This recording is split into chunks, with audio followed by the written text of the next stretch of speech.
I gave you a script, and you didn't follow it. Every stereo is one of a kind, especially for the talented people you're about to meet. Yes, the owners of Rarebird Stereos take a piece of nostalgia and then they blend it with modern technology. Yeah, this one here is an example of their work. A woman brought them a briefcase that belonged to her dad. They then converted it into a stereo.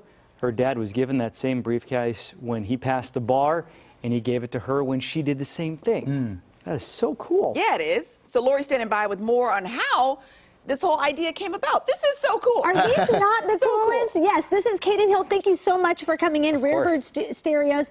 And you brought some along with you. We saw some there on your Instagram page. How in the heck did you come up with this idea to turn some of these really cool old vintage pieces into stereos? I was alone a lot as a child. Here's the real story.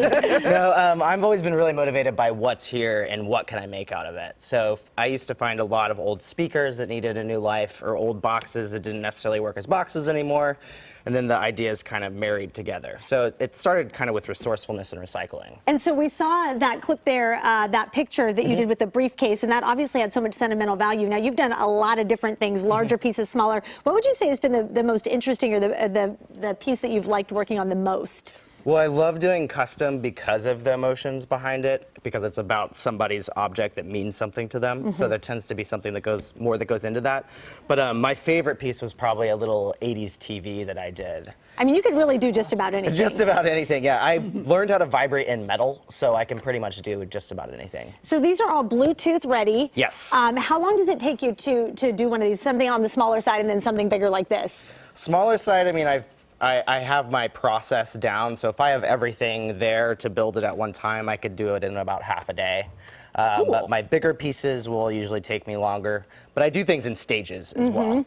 So you have these at markets in town, and that's kind of how people have found out about you and seen what you do. So you're going to be somewhere tomorrow. Yes. Okay, what do you have going on? I'll be at the Midtown Farmers Market on K and 20th. I'm there pretty regularly, and I'll be there the next 2 weekends. Okay, now, you guys want to hear how this thing works? We have it all set up. Yeah, the Bluetooth speaker. Okay, what are we listening to? Kaden? Grateful Dead. Grateful Dead. All right. Is this one here? Yep. Okay. It's so clear. Would you be the coolest person at the party? Oh my God. That sounds amazing. I love this. Sounds so good. Cody's geeking out over there. I love it. Can you teach Cody how to make these? Absolutely. Now do the canteen. What does the canteen sound like? So much fun. Okay, how do we turn this down? There we go. Okay, because one more important thing before we say bye to Kaden. His mom is streaming live in Texas. Hi, Mom in Texas. Hi, Mom. So cool. Thank you for bringing these in. You can catch them at farmers markets all around the Sacramento area. These things are so clear. Thank you. I definitely pride myself on the sound. And I do have a website, too. Okay, what's your website? Rarebirdstereos.com. Rarebirdstereos.com. Check them out. Send it back to you guys. I can't get over how clear that is. It sounds amazing. Yeah, thank you. Well done, sir. Well done. There is going to come a day where some kid walks in and says, "Can you turn this suitcase into an AirPod for me?"